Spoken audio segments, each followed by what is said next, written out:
L'actualité d'ici et d'ailleurs, c'est sur MTV+. Mesdames et messieurs, voici les titres de ce journal. En Côte d'Ivoire, la charte graphique du métro abidjanais a été validée. Ce mode de transport est plus qu'imminent pour la population ivoirienne. Et puis au Brésil, les dirigeants du G20 se sont réunis à Rio de Janeiro pour la COP29. Les enjeux climatiques mondiaux étaient le centre des discussions. Nous terminerons avec du sport dans cette édition de l'actualité. La Confédération africaine de football dévoile les finalistes du Ballon d'Or africain 2024. Bonsoir à tous et bienvenue. Nous débutons en Côte d'Ivoire. Le pays a franchi une étape décisive dans la réalisation du métro d'Abidjan en validant la charte graphique du projet incluant le design final et les teintes des rames. Une maquette sera présentée au public en mai 2025, offrant un aperçu de ce mode de transport révolutionnaire aux Abidjanais prévu pour 2027. Ce métro marquera un tournant dans la modernisation des infrastructures de la ville.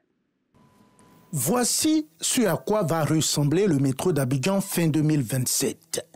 Ces premières images de ce train dont la construction se déroule bien selon l'entreprise qui en a la charge ont été présentées au ministre des Transports pour validation. Un certain nombre de couleurs ont été définies qui représentent effectivement la Côte d'Ivoire. Le type de peinture, il y a des peintures poudre et des peintures à l'eau. Et donc ces deux types de peintures peuvent avoir un rendu différent sur les pièces. Et donc c'est pour ça qu'il est important de valider ces pièces-là pour avoir le rendu définitif que vous aurez sur le métro grâce à ces échantillons. Une partie des échantillons restera en Côte d'Ivoire et fera preuve de ce qui a effectivement été signé et ce qui a été alloué.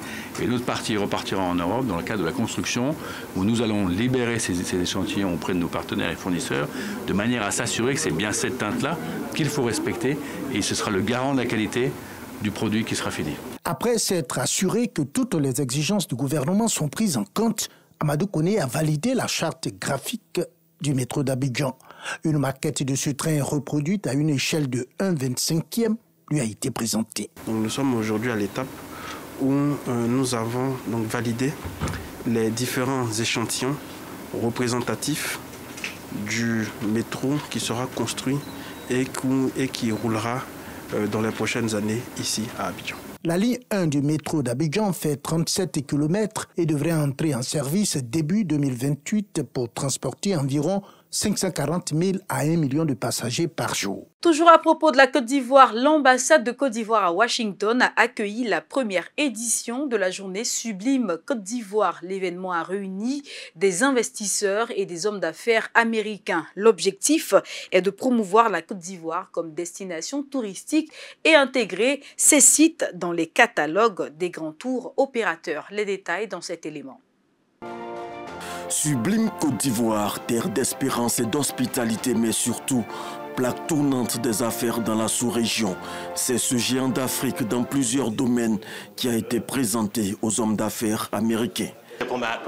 C'était un grand événement. Toutes les opportunités d'affaires dans le tourisme et dans l'économie nous ont été présentées. Disons, bonne chance à la Côte d'Ivoire.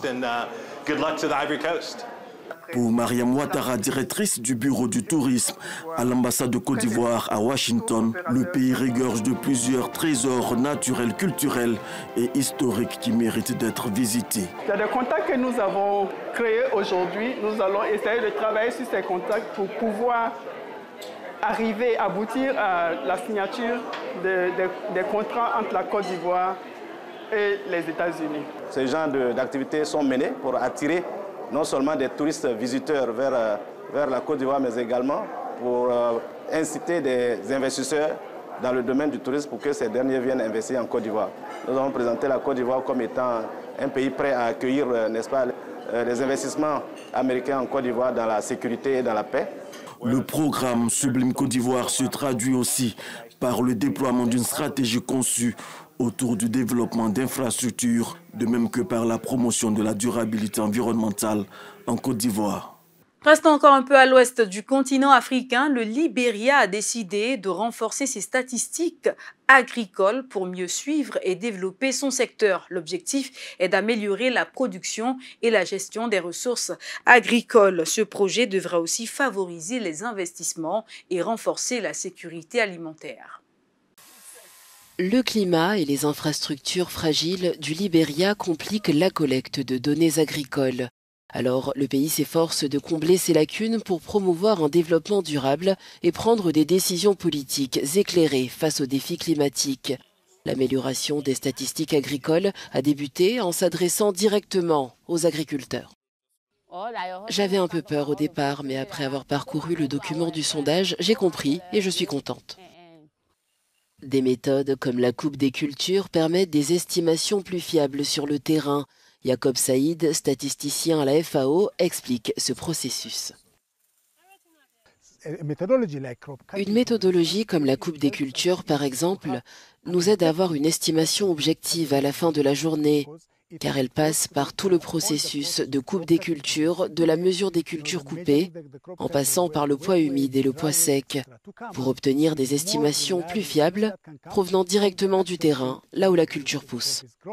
Les données agricoles précises sont ainsi cruciales pour le développement. Sans elles, la FAO alerte que les interventions risquent d'être inefficaces.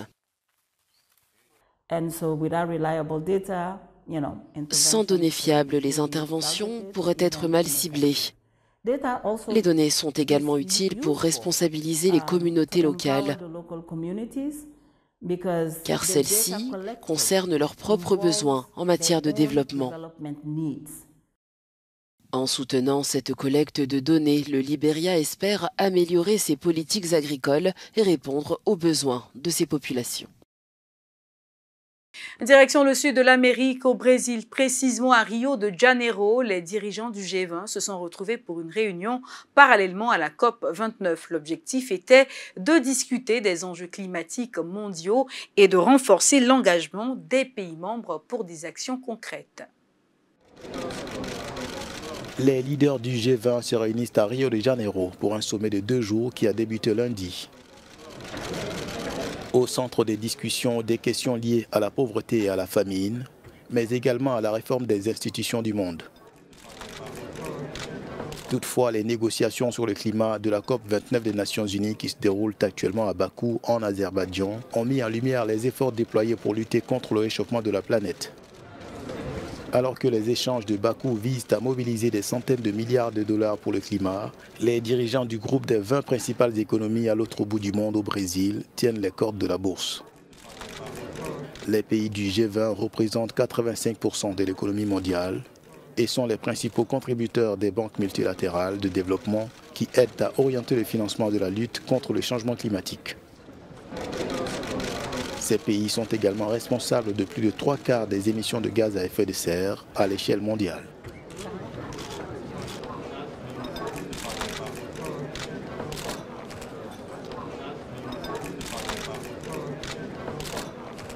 Place à l'actualité religieuse dans ce journal. Le 11 novembre dernier, le groupe de musique Hillsong FR a attiré plus de 1800 personnes au Casino de Paris pour un concert spirituel exceptionnel. Un moment particulier, un temps de victoire, ont témoigné les participants. Un événement marquant pour célébrer la foi et élever le nom de Jésus. Le 11 novembre dernier, plus de 1800 personnes se sont rassemblées au Casino de Paris pour un concert exceptionnel du groupe Hillsong France. Max, le leader du groupe, a exprimé sa joie de voir tant de personnes réunies pour élever le nom de Jésus au cœur de la capitale.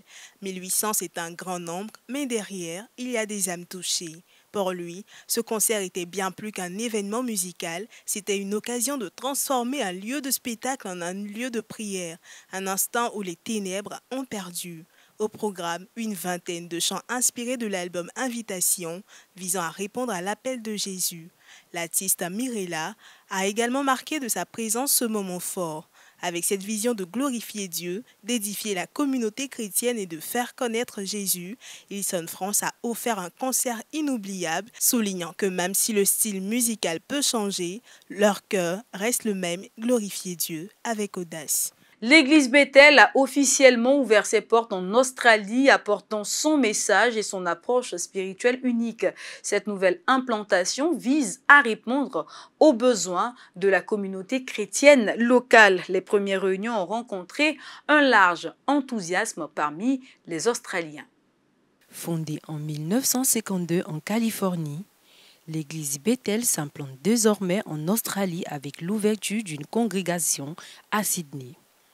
Marthe et Elizabeth King, leaders du projet, guideront cette 7e implantation de l'église qui fait partie d'un réseau international comprenant des églises aux États-Unis et en Nouvelle-Zélande. Marthe, originaire d'Australie et ancien pasteur à la Bethel School of Natural Ministries, est rejoint par sa femme Elizabeth, également formée à Bethel. Leur vision pour Sydney est claire: provoquer un réveil spirituel, amener toute l'Australie à tomber amoureuse de Jésus et transformer des vies. Ce projet marque une nouvelle étape importante pour Bethel dans son expansion mondiale. Du sport pour refermer ce journal, la Confédération africaine de football, la CAF, a révélé le lundi 18 novembre les 5 finalistes du Ballon d'Or africain 2024. Cette édition s'annonce particulièrement disputée avec des joueurs venus de divers horizons. La compétition promet d'être très serrée pour décrocher ce prestigieux titre. Après une sélection de 10 joueurs il y a quelques semaines, 5 footballeurs restent en lice pour le prestigieux Ballon d'Or africain 2024. Parmi eux, Simon Adingra de la Côte d'Ivoire, Merou Guissari de la Guinée, Achraf Hakimi du Maroc, Ademola Lookman du Nigeria et Ronwan Williams de l'Afrique du Sud se distinguent par leur performance exceptionnelle tant en club qu'en sélection. Simon Adingra, élu meilleur joueur de la CAN 2023, a particulièrement brillé en aidant la Côte d'Ivoire à remporter le trophée et Brighton a réalisé de belles performances en Première Ligue. Le lauréat sera dévoilé lors de la cérémonie du 16 décembre à Marrakech, une soirée qui célébrera les talents du football africain. Le Ballon d'Or africain n'est pas seulement une récompense individuelle, mais un symbole de fierté pour les joueurs, les clubs et les nations du continent. Ce journal vous a été préparé par l'ensemble de la rédaction, réalisé par Beniakou Georges avec Tiffany Blond au cadrage. Très heureuse de vous l'avoir présenté. Je vous souhaite une excellente suite de programmes sur MTV+, la télé qui transforme.